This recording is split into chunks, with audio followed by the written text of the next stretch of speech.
this actual tour, because it's 25 minutes long, and it's essentially a chronology of the Highgate Vampire phenomenon. And I certainly thought, I was asked by Della Farron to open this talk, open this symposium of this talk. And I thought, well, how would I best approach this? And I suddenly thought, well, the best way is to really start off with the actual investigation that was conducted by David Farron and his group, and then the press interest, and then maybe establish a sort of timeline of the alleged sightings. Okay, probably best that I get started. Okay, in the early months of 1970, the good people of Highgate Village quickly found themselves in the middle of what only could be described as a media sensation, a seemingly fantastical claim to be made of a tall, wraith-like figure being sighted either in the grounds of Highgate Cemetery West or in the adjacent Swains Lane, and secretive satanic groups performing diabolical necromantic rituals in its mouldy mausoleums and vaults, regularly making headline news. The catalyst of which was a relatively innocuous letter by a local man to the Hampstead and Highgate Express newspaper on the 6th of February, in which he wrote that when passing the cemetery's top gate in December of the previous year, he caught sight of a grey, ghost-like figure, which he naturally considered to be supernatural in nature, and asked the readership if they'd seen anything similar. That local man was, of course, David Farron, a paranormal investigator that was to be forever associated with what's now universally regarded as the Highgate Vampire phenomenon. That his letter was innocuous in content was a deliberate move on his part, he now says, for Farron was the founding member and lead investigator of a local amateur ghost hunting group called the British Occult Society, which had already been investigating the reported phenomenon from late 1969 onwards, and did not wish to unnecessarily alarm the public about the true, apparently malevolent nature of what he and others had encountered. But before I delve into the investigation proper, I feel that some background history is necessary at this point. The British Occult Society, or BOS, since renamed British Society for an Occult Society, had been established by Farron himself in 1967. At the time, Farron was a practicing Wiccan with his own coven and had a strong interest in all matters pertaining to the occult and the supernatural, an interest that had stemmed from his own childhood encounters with ghosts that reputedly haunted his family home, an interest incidentally had been much encouraged and supported by his mother, much to his more materialistically minded father's chagrin, for she herself had a long involvement with the spiritualist movement. Naturally, in time, Farron became well known within various occult circles, and in turn this resulted in ever-increasing demands on his time, whether it be from letters or calls from people or organisations, requesting his help or advice, or invitations to attend magical talks at conventions from around the country. Nevertheless, it was becoming quite burdensome for him, so in discussion with his close friends and associates, it was decided that these competing responsibilities would be best handled collectively by the formation of a society of like-minded individuals. According to Farron, the main aims of this new society were to conduct serious investigation into cases of seemingly genuine paranormal phenomena, with a view to always looking for some natural explanation for their causation, or to uncover otherwise very human theories, hoaxes even, that might have caused such cases to be recorded as fact. To keep detailed records of all such investigations, furnishing these where necessary to other occult groups or researchers where these might throw light on similar cases, and generally to investigate various other aspects of occultism, such as clairvoyance, telekinesis, poltergeist activity, unexplained apparitions, etc., where these might contain any hidden truths that might underlie them. In regards to the cemetery itself, Farron's first visit was in 1964, the same year he was first made aware that the place had a reputation for being haunted. There are already ample evidence of wanton vandalism too. As Farron recalls, the western side was in terrible state. Even in those early days I witnessed all the vandalism there, the desecration, the tombs being broken open. It was horrendous, that's no exaggeration. And the first evidence of satanic activity I witnessed was just a few years later in 1966. That there are reports of vandalism and desecration dating as early as the mid-1960s should perhaps come as no surprise when you consider that the cemetery was already in a quite perilous state of general decline by that time, through the poor management of its tombs, monuments and flora, due to a profound lack of funds and as a consequence, the lack of necessary manpower required at the very least to arrest said decline. As the American author Richard Oltig, shortly after a visit to the cemetery as part of his research into Victorian popular culture, personally attested, Highgate Cemetery by its very nature is warranted to convert what begins into a mere visit into an adventure. It represents what would result if the accumulated monuments of Westminster Abbey were transferred in a memorial extravagance to the Amazon rainforest. Yeah. Although the guide maintains that lush growth is systemically eliminated during the winter by the use of billhooks and wholesale burning, one cannot believe it has been curbed for years. Thick cuckoo grass rises to a height of 4 or 5 feet. Trees, saplings, wild shrubs, weeds, all the rank vegetation that a weeping English climate can bring forth, swallow up every tombstone that does not front directly onto a path. To reach one grave requires plunging from the path, through the brambles and burrs and hip-high undergrowth, and tough, ground-clinging vines that constantly trip up the explorer from the London pavements. Machete is not ordinarily part of one's travelling equipment in England, but it would come in handy here. It was this very state of neglect that helped lend the cemetery a Gothic, some would say sinister air back in the day. After all, it was this very same quality that was to be fully exploited by Hammer House of Horror and Amicus Productions in the period of the late 60s, early 70s. So it could hardly come as a surprise to anyone, regardless of the particular stance on the paranormal, that all this ruin and decay would ultimately prove quite a fertile ground for local stories of the Western coast, or even worse, a marauding vampire. As it was, stories of alleged supernatural activity alongside rumours of nocturnal satanic skullduggery were being actively discussed in Highgate's pubs and taverns by the late 1960s, and in time this very environment was to provide that BOS was something of a kickstart to their nascent investigation. For one late August evening in 1969, Di Compton, the mother of the landlord of the Prince of Wales public house, excitedly conveyed a conversation she had had with a lunchtime regular that day.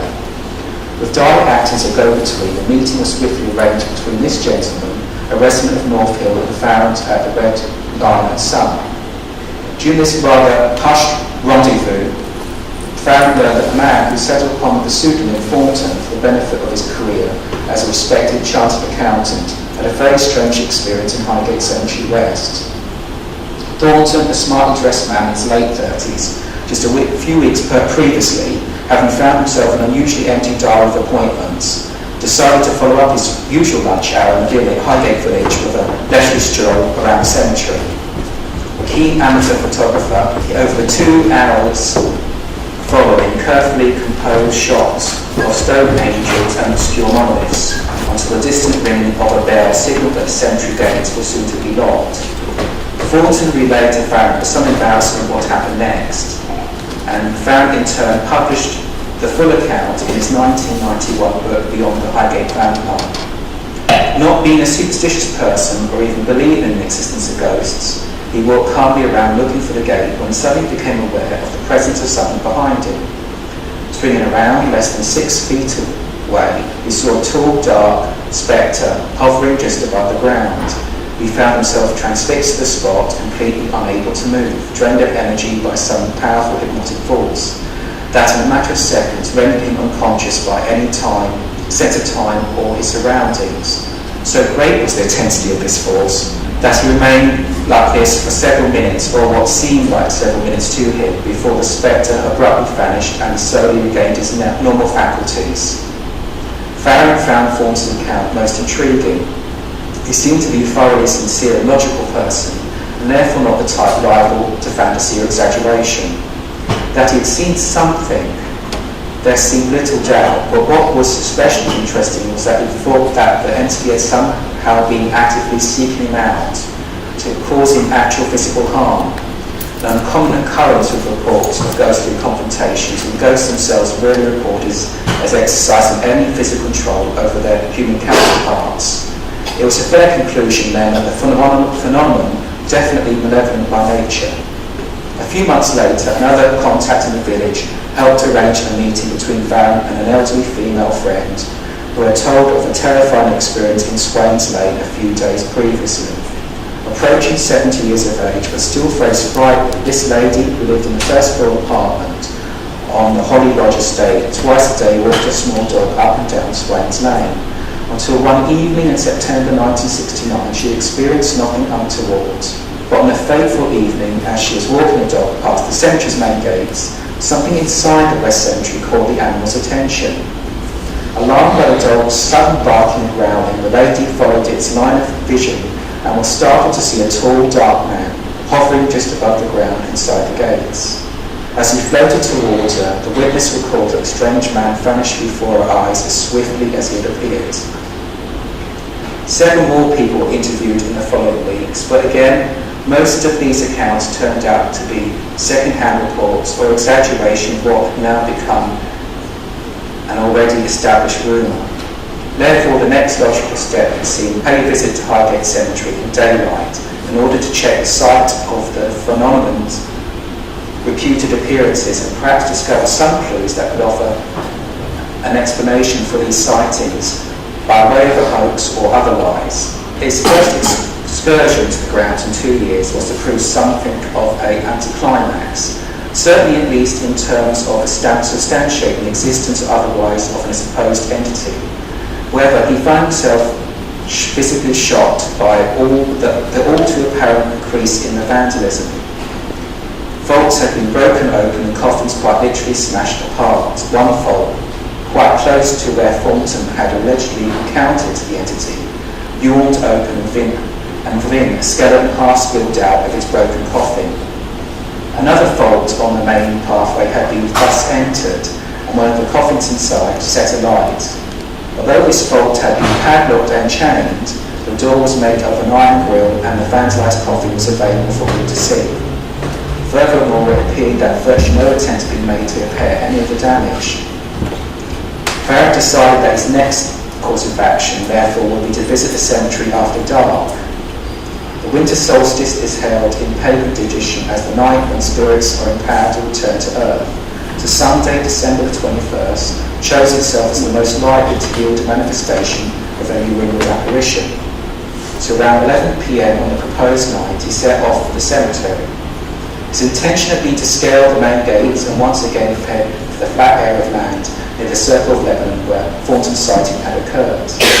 He wasn't to be disappointed, for even on a sunny day, the cemetery could exude an eerie, intimidating atmosphere, but on this particularly cold winter's night, doubtless already tensed up by the very nature of his expedition, Farrell sensed an almost overwhelming sense of evil as he made his way down the deserted Swains Lane. On arriving at the cemetery's top gate, he pressed himself against its rusty iron railings and peered in. In doing so, he hoped to notice some material object, such as a shadow cast on a tombstone or from a tree moving in the wind, that could otherwise be mistaken for a phantom, at night time at least.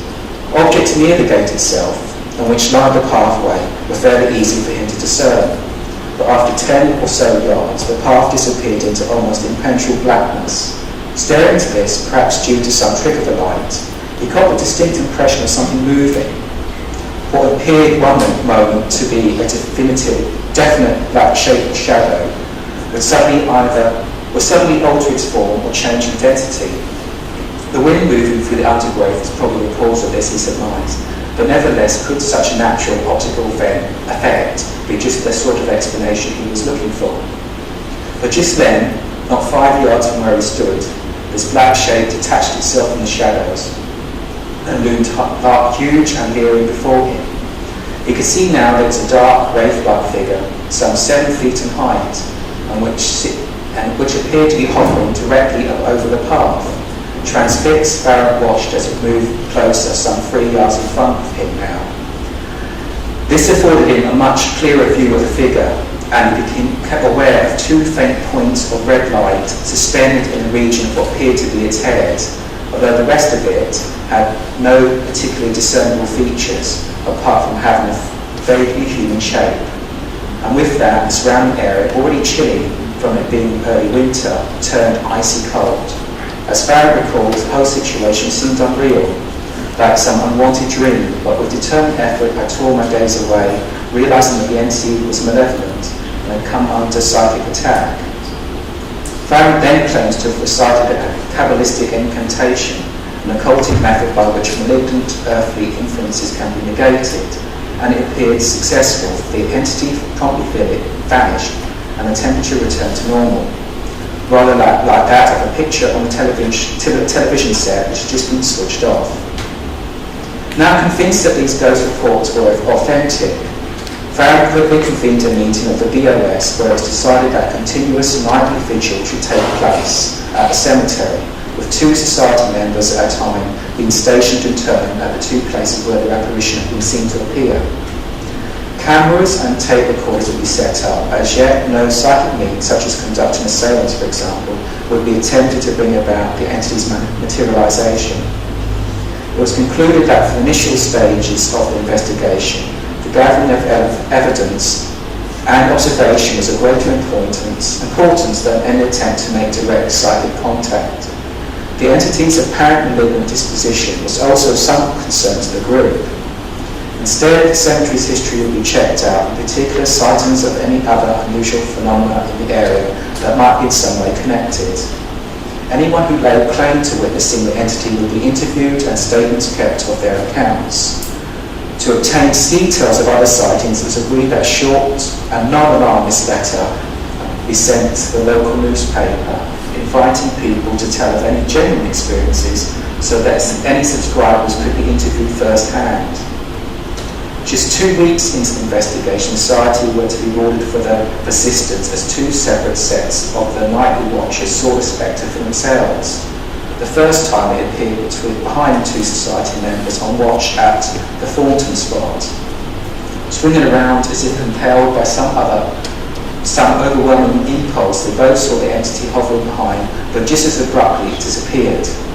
Again, 2 other members saw it through the top gate on the way to keeping their nightly vigil. On neither occasion, however, did the entity appear for more than a couple of seconds. For Farron, it was almost as if it knew it was being hunted down and had no intention of allowing anybody to fire flash guns at it.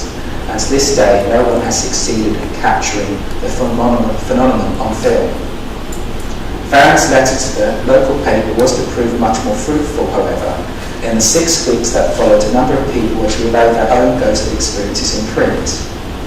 However, for the most part, it proved to be a pretty mixed bag, with some of the correspondence detailing ghostly experiences from locations that were some distance away from Highgate Cemetery and Swains Lane, whilst others were satirical pieces clearly intended to spoof the paper or merely to offer their opinions, many highly sceptical on the phenomenon under investigation.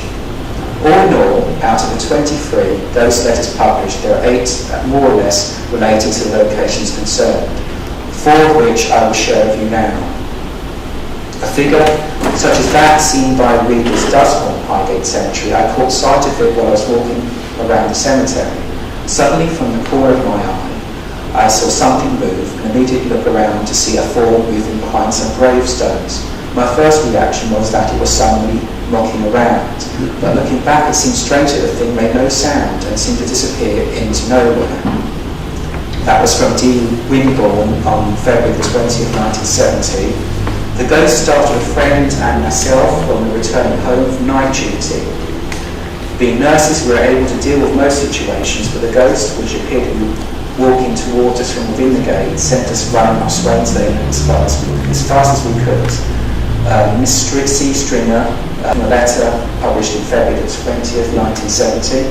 One evening in January, my car broke down in Swains Lane. I pulled into the parking space by the cemetery gates. I'm a practical person, even considered conservative, and things such as ghosts do not or did not scare me.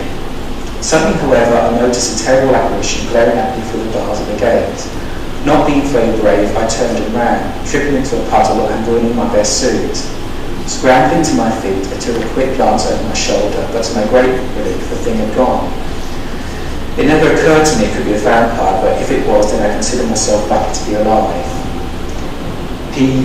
Fluckinger, dated March 6, 1970. And in the final letter, in July last year, my way home from work, around 9:30 p.m, I passed Highgate Cemetery while walking up Swain's Lane. I just recovered from a minor operation. On account of this, I frequently suffered from short bouts of depression. On this particular night, I stopped short at the sight of a figure running towards me without making an apparent noise. As soon as I realised this, I immediately began to panic. And when I looked again, the figure had disappeared. I know that many similar incidents have been related, but this may serve to confirm what's already been said. D. Osborne, March 20th, 1970. During that period, nightly vigils by the Society at the cemetery continued, although there was no significant development. The phenomenon was no longer being cited. To Farron, it seemed that the ghost had not taken kindly to all the intrusion in its privacy, and had literally gone to ground to avoid further persecution. Attempts at establishing Hodgkin's entity via historical research had also drawn a blank. All Farron could ascertain was that the phenomenon had a long, well-established oral tradition, but as yet there was nothing concrete to chase up. During this lull in investigation, a Islington resident approached the Hampstead and Highgate Express with a theory of his own, that the cemetery ghost that everybody was seeking was not a ghost at all, but a blood-sucking vampire. Under the rather lurid headline, "Does a vampire walk in Highgate?" went on to explain that this king vampire of the undead was originally a European nobleman who had dabbled in black magic in medieval Wallachia, now modern Romania. His followers eventually brought him to England in a coffin at the beginning of the 18th century and bought a house for him in London's West End. But his ultimate unholy resting place was as yet undiscovered tomb in Highgate Cemetery. He also believed that the desecration of graves was largely the work by godless Satanists aiming to fully resurrect this king vampire.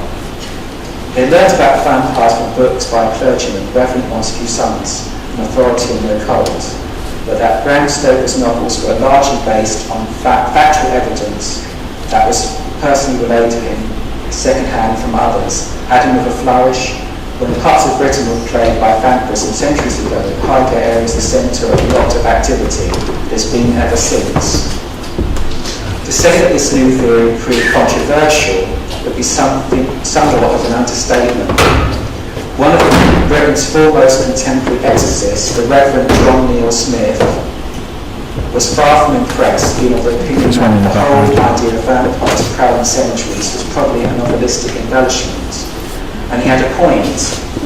Belief in the supernatural vampire was, still is, largely preserved of isolated rural communities living in Central and Eastern European countries, such as Romania and Croatia. And even then, the characteristics and attributes of a vampire would vary from culture to culture. Not so vampire, who, after continual expansion, elaboration and revision of its narrative, took an altogether more Stoker-esque Hollywood hue. The plot, real-life account, strangely paralleled much of Stoker's Dracula, with eerily familiar occult horror elements that instantly brought contemporary writers such as Dennis Wheatley, Richard Matheson and Shirley Jackson to mind upon reading. But then again, maybe that's just me. Vampire ultimately proved to be rather anemic. Before had finally tracked it down to the basement of a derelict neo-Gothic mansion very near to Crouch End, staked it and burnt it. It only successfully turned one female victim and bitten 3 others, who survived, opting instead to exsanguinate the cemetery's foxes. At the time, however, the local press lapped it up, and it was quickly followed by equally sensational headlines such as "Why do the foxes die?", "The ghost goes on TV", I was the vampire, and that vampire back again? This new vampire angle also got the attention of the regional television networks, and from there, the national and international press. It culminated in the now infamous vampire hunt of March the 13th, 1970, in which a group of well over 100 youths descended on the cemetery in the late evening. The police managed to contain much of the mob, but still some small groups managed to gain entry, causing considerable damage to graves and monuments. As it was, the vandalism and tomb desecrations had already took on a more grisly turn, with the ports of coffins being broken into and their interred remains either impaled with iron rods or removed altogether to be decapitated and burned. Police patrols were stepped up in response, which only served to hamper the BOS investigation.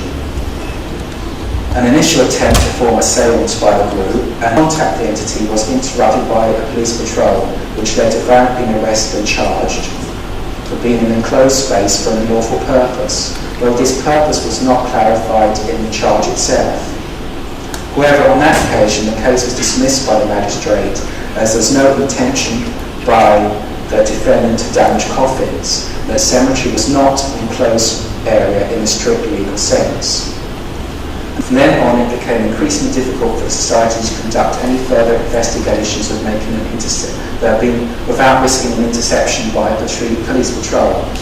In 1975, the cemetery, having been acquired by the charitable trust the Friends of Highgate Cemetery, was closed to the public. As perhaps as a consequence of more and more restrictions being imposed on visitors, sightings of the entity appeared to tail off too. The society was left no choice but to put their investigation, as yet unsolved, on ice. But this lulling activity was not to last.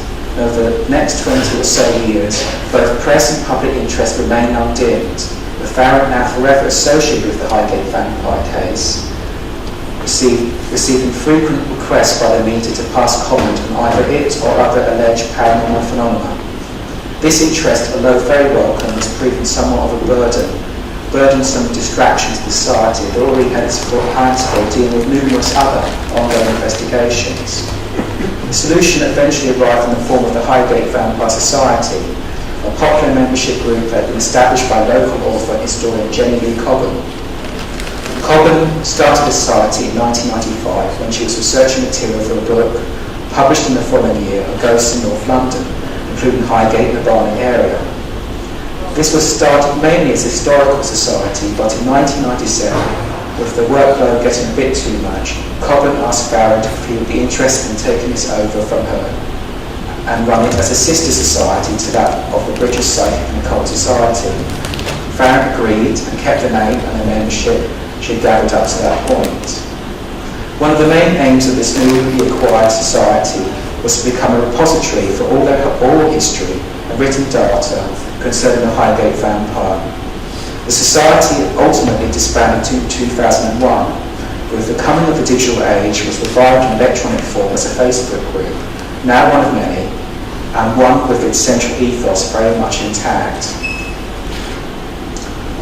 The internet has been somewhat of a two-edged sword for this case, and others quite like it. On one hand, it has led to the online promotion and circulation of much of what I would consider to be false and misleading information. And rather like a game of Chinese whispers, these dubious sources have become more and more absurd with each reproduction. But it's not all been bad. Conversely, this electronic resource has enabled its many enthusiasts, myself included, to establish contact, obtain and exchange material, debate and collaborate for either establishment of blogs, websites and discussion forums. It's also collectively brought us into contact with new or previously unknown eyewitnesses to the phenomenon, either through them directly messaging us or by us tracking them down via something simple as a keyword search on Google. And yet, for all that the internet promises, there is still much to be said for good old-fashioned research methodology that involves spending many hours pouring through musty old tomes and faded newspapers at the local library, sending letters, using the phone, and knocking on doors.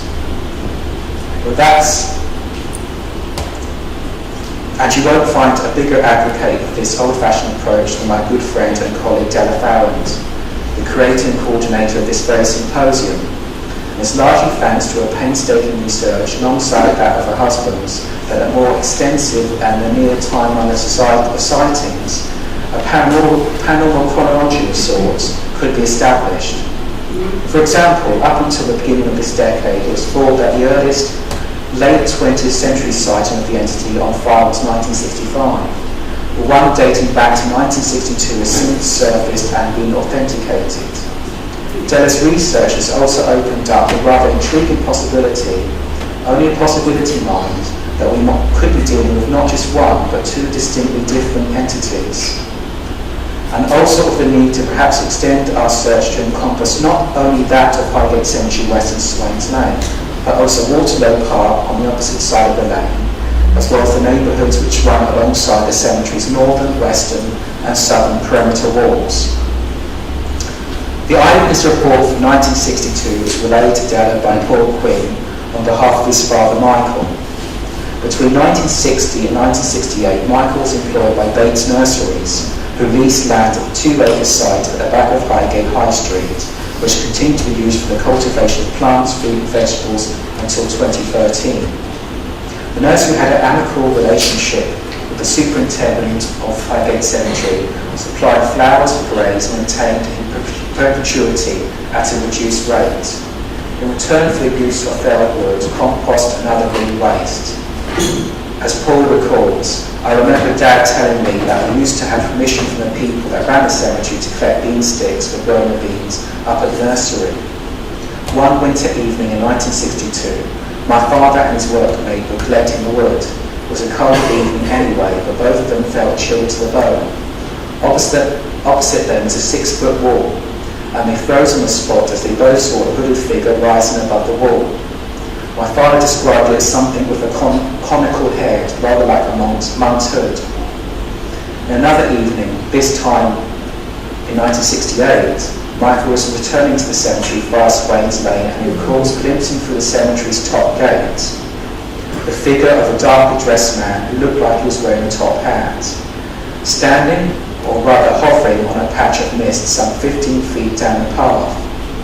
As Michael rapidly crossed the narrow lane and grabbed the lock gates for a better look at the figure, it slowly dissolved into the mist.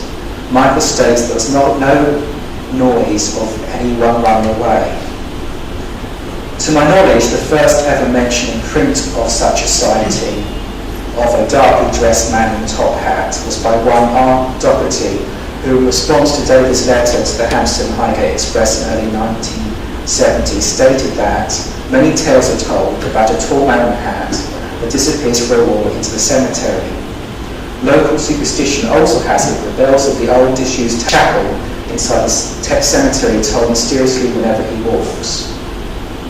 What makes Michael Quinn's account so fascinating to me, other than being only one of 2 people known to have had more than one paranormal encounter in the area of concern, is that he had the exclusive privilege of encountering both of the known spectral archetypes of the vampire, or ghost, that of the black-shrouded, almost featureless, wraith-like figure, and more discernibly human, yet equally towering gentleman in black garb, sporting a top hat. But could they really be the same figure? Della is certainly of that opinion, given that they have both appeared in much the same locations and sharing some notable attributes, such as being tall in stature and darkly clothed. Perhaps then it can alter its appearance at will, or is just a partial manifestation of the top-hatted apparition. I've made some reservations about this theory myself, for in spite of both Doherty's and Quinn's testimony, sightings of the tall shrouded wraith were much more prominent in the late 60s, early 70s, and the top-hatted gentleman taking much more of a centre stage some 2 decades later.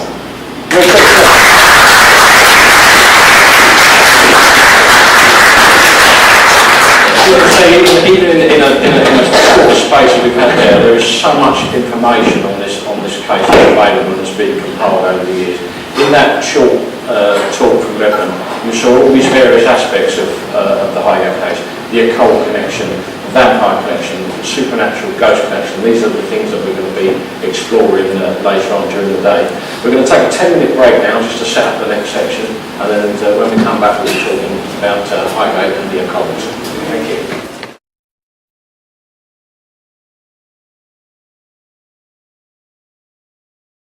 Yes, since renamed the British Psychic and Occult Society, had been established by Farrant himself in 1967. At the time, Farrant was a practicing Wiccan with his own coven and had a strong interest in all matters pertaining to the occult and the supernatural, an interest that had stemmed from his own childhood encounters with ghosts that reputedly haunted his family home, an interest incidentally had been much encouraged and supported by his mother, much to his more materialistically minded father's chagrin, for she herself had a long involvement with the spiritualist movement. Naturally, in time, Farrant became well known within various occult circles, and in turn this resulted in ever-increasing demands on his time, whether it be from letters or calls from people or organisations, requesting his help or advice, or invitations to attend magical talks at conventions from around the country. Nevertheless, it was becoming quite burdensome for him, so in discussion with his close friends and associates, it was decided that these competing responsibilities would be best handled collectively by the formation of a society of like-minded individuals. According to Farrant, the main aims of this new society were to conduct serious investigation into cases of seemingly genuine paranormal phenomena, with a view to always looking for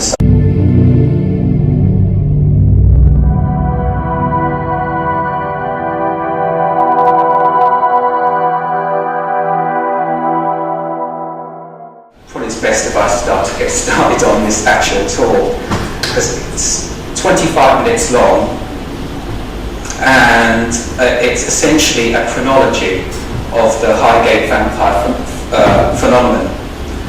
And I certainly thought, I was asked by Della Farrant to open this talk, open this symposium with this talk. And I thought, well, how do I best approach this? And I suddenly thought, well, the best way is to really go and start off with the actual investigation that was conducted by David Farrant and his group, and then the press interest, and then maybe establish a sort of timeline of the alleged sightings. Okay, probably best that I get started. Okay, in the early months of 1970, the good people of Highgate Village quickly found themselves in the middle of what only could be described as a media sensation, with seemingly fantastical claims being made of a tall, wraith-like figure being sighted either in the grounds of Highgate Cemetery West or in the quite perilous state of general decline by that time, through the poor management of its tombs, monuments and flora, due to a profound lack of funds and as a consequence, the lack of necessary manpower required at the very least to arrest said decline. As the American author Richard Oltig, shortly after a visit to the cemetery as part of his research into Victorian popular culture, personally attested, Highgate Cemetery by its very nature is warranted to convert what begins into a mere visit into an adventure. It represents what would result if the accumulated monuments of Westminster Abbey were transferred in a memorial extravagance to the Amazon rainforest. Although the guide maintains that lush growth is systemically eliminated during the winter by the use of billhooks and wholesale burning, one cannot believe it has been occurred for years. Thick cuckoo grass rises to a height of 4 or 5 feet. Trees, saplings, wild shrubs, weeds, all the rank vegetation that a weeping English climate can bring forth, swallow up every tombstone that does not front directly onto a path. To reach one grave requires plunging from the path, through the brambles and birds in Swain's Lane, and secretive satanic groups performing diabolical necromantic rituals in its mouldy mausoleums and vaults, regularly making headline news.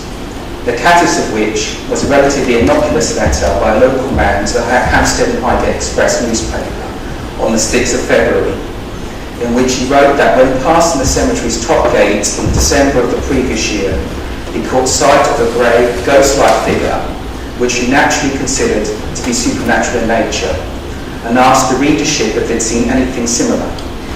That local man was of course David Farrant, a paranormal investigator that was to be forever associated with what's now universally regarded as the Highgate Vampire phenomenon.